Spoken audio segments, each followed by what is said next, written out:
유시민이 자기가 대선 후보가 되기 위해서 당을 만든다는 해석이 있었어요. 그건 좀 아닌 것 같아요. 근데 이 해석이 사실 그 민주당에 남아있던 친노 사람들도 대다수 그렇게 해석을 했단 말이에요. 저는 이거를 직접 들었습니다. 정치적 공격이 아니고요. 예. 정치적 실제로 공격, 그렇게 해석을 해석을 했어요. 네. 그런데 그거를 방어해 준 사람이 누구냐 하면요. 바로 문재인 문재인이죠. 대표예요. 네. 제가 이걸 직접 들었는데 이거는 제 진짜 증언이에요. 그러게 녹취를 했으면 근데 더 좋았을 텐데. 이건 녹음을. 버스 자리에서 버스에서 제 뒷자리에 앉아 계시던 두 분 중에 한 분이 문재인 전 대표였는데 유시민을 주제로 이야기하는데 바로 유시민이 국민참여당을 왜 만들었냐에 대해서 문재인 전 대표께서 호의적으로 해석을 했어요. 열린우리당 안에서부터 정당한 경쟁을 할 수 없는 구조를 자꾸 만드니까 뛰쳐나간 거 아니냐. 유시민이 무슨 대통령 선거 나가려고 저 나가는 거냐. 정당 제대로 만들어 보려고 들어온 사람 아니냐. 그게 안 돼서 좌절해서 나간 거 아니냐. 근데 그 옆에 이제 반론하신 분은 조금 전에 말씀드린 그런 유시민이 뭐 대선 대통령 후보가 해보려고 되기 하는 위해서 거다. 뭐 자기가 뭔가 주도권을 쥐고 뭘 하려고 지금 저렇게 당을 만든다 이런 식의 해석을 하더라고요. 결과론적으로 그분이 틀린 거지. 틀린 거죠. 그리고 저는 이제 문재인 전 대표의 그 말씀을 들었던 기억이 있기 때문에 썰 전 영상을 딱 보면서 이건 운명처럼 점찍어 놨다. 점찍어 놨어. 문재인 전 대표가 발라놨다. 유시민 작가를 정치로 꼭 불러내겠다는 생각을 갖고 계신 것 같아요. 나는 그냥 좀 예. 립서비스 같은 그런 뉘앙스로 봤는데 예. 그게 또 예. 역사를 알면 또 그렇게 관점이 예. 바뀌네요. 예. 저는 뭐 이렇게 직접 뭐 얘기를 들은 적은 없지만 그 문재인 전 대표가 정치를 시작하지 않았을 때 그때 당시에 그때가 언제였냐면은 김해을 재보선에서 그 국민참여당 이봉수 후보가 패배를 하고 그 노무현 대통령의 소위 성질을 넘겨준 거 아닙니까? 그래서 지지율이 완전히 그냥 폭락을 했어요. 예, 추락 날개가 없는 그 추락 정도로 그 떨어져서 거의 뭐 유시민이 정치적으로 매장당할 위기에 처했을 때 그때 문재인 대표가 언론을 통해서 굉장히 호의적인 평가를 많이 해주셨었습니다.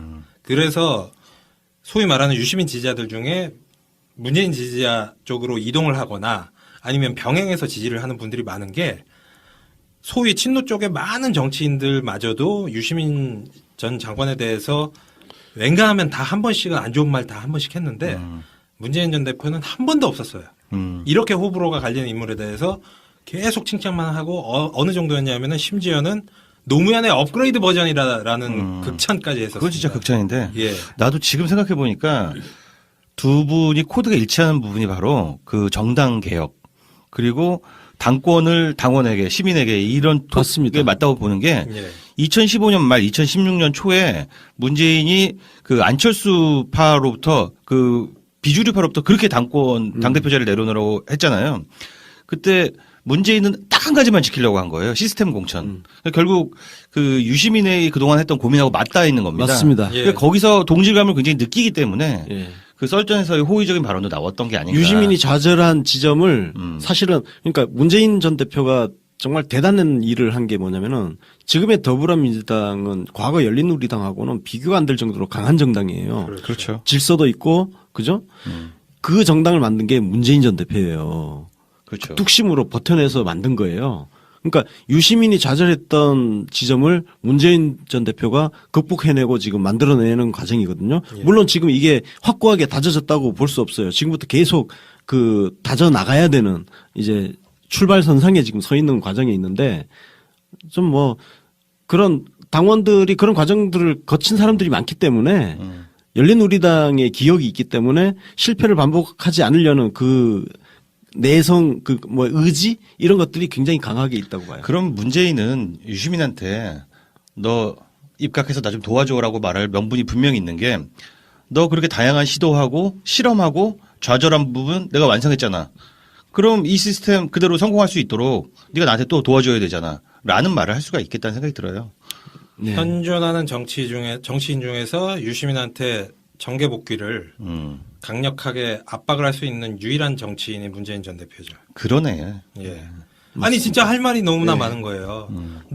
네가 그렇게 유시민 씨 당신이 그렇게 이루고 싶었던 정당 내가 정말 온몸에 칼 맞아가면서 내가 만들었는데 이게 이렇게 얽히고 설키는 거야. 역사가 반복되는 게 원래 노무현 대통령이 대통령 되고 나서 문재인 그 전 대표한테 도와달라고 그러니까 자기 안 들어간다고. 자기는 그냥 뭐 부산에서 뭐 그냥 외곽에서 그랬는데 노무현 대통령이 역정을 팍 내면서 너 내가 이렇게 친구가 이렇게 고생하는데 왜 너만 뭐 썩 빠져가지고 편하게 살려고 그래. 이런 식으로 얘기를 해서 결국 민정수석을 수락을 한 거 아닙니까. 근데 이게 대를 이어서 문재인 전 대표와 유시민 전 장관한테도 이런 명분이 되는 거예요. 우리도 진짜 대단한 게 예. 어쩌면 이 모든 얘기들이 썰전에서 축사, 어쩌면 립서비스일지도 모르는 그 말 한마디를 갖고 지금 1시간을 방송을 하고 있어. 깍두기 한 접시로 지금 한 점씩을 차리고 있죠. 예. 듣다 보니 막 우리가 설득돼. 예. 대단한 아니 근데 일을 그 하고 썰전 얘기하니까 예. 그 썰전에서 힌트가 많이 나왔어요. 유시민 작가도 썰전에서 그때 작년 탄핵 국면에서 거국 내각 총리 이야기 나오고 할 때 총리 제안이 오면 어떻게 할 거냐 예. 그런 질문이 있었잖아요. 맞아. 그 장면이 있었어요. 근데 네. 그거는 받을 수 있다 그랬잖아. 맞아요. 선출직은 아니지만 뭐 그렇지. 임명직은 뭐 이건 내각은 예. 관료예요. 그렇죠. 그러니까 유시민은 그 직업 정치인을 은퇴를 한 거야. 네. 그러니까 내각으로 들어가는 거는 전혀 상관이 없는 문제예요. 행정가죠, 예. 행정가. 그러니까 행정 공무원이지 뭐 예. 공무원. 네. 그러니까 장관이나 뭐 총리 그다음에 그 청와대 각 뭐 수석 여러 수석 이쪽까지 은퇴한 건 아니야. 그렇죠. 그러니까 유시민한테도 여지가 있는 거예요. 예. 예. 우리가 뭐 어느 뭐 대학에서 교수하시던 분이 어느 날 장관에 입각했다고 해서 그분이 뭐 정치를 시작하셨다 뭐 이렇게 그런 표현은 평가하는 안 건 쓰죠. 아니지 않습니까? 그런 표현 쓰지 않죠. 예. 뭐 예를 들어서 뭐 지금 황교안 씨를 정치인으로 분류하지도 않았었고 그렇죠. 최근까지 예. 지금은 뭐 대선 후보 여론조사에 나오니까 뭐 정치인 비슷하게 평가를 받습니다. 그렇다고 정치인은 아니잖아. 그렇죠. 예. 자, 그럼 뭐 저희가 뭐 많은 얘기를 해봤는데 그럼 결론적으로 뭐 이렇게 떡밥 하나 가지고 뭐 한정식을 차려놨지만 일단 유시민 정계 복귀가 그럼 현실적으로 가능하면 만약에 정계 복귀를 한다면 그 조건은 무엇인가? 그리고 만약에 유시민 전 장관이 정계 복귀를 실제로 하게 된다면 그것은 뭐 유시민 개인에게 있어서나 뭐 우리 야권 정치 또는 전체 정치에 있어서 어떤 의미와 영향을 가질 것인가에 대해서 뭐 한번 자유롭게 얘기를 나눠보는 시간을 가지도록 하죠. 네네. 유시민이 그 정계 은퇴를 한 데는 잦은 실패도 있긴 있는데 본인이 본인의 한계를 잘 알고 있었다는 점입니다. 그게 뭐냐면은 유시민은 정말 엄청나게 강력한 팬덤을 가지고 있는데 그에 반해서 엄청난 비토층을 거느리고 있는 사람이에요. 그게 본인의 한계인 거예요. 그러니까 지지율이 17%, 15% 이렇게 엄청나게 단단하지만 사실은 굉장히 다양한 비토층이 있어요. 뭐냐면은 그 백바지로 표현되는 건방진 진보, 싸가지 없는 진보라고 비판했던 소위 이제 호남 동교동계의 비판이 있었고요. 또 정당 파괴를 하는 과정에서 그 피해자가 되었던 사람들이 또 있고요. 또 보수는 보수대로 그 가벼운 입에 대해서 막말 이미지에 대해서 비판이 있습니다. 근데 이거 다 털고 보면은 진짜 본질은 친노 정치인이라는 거예요. 예.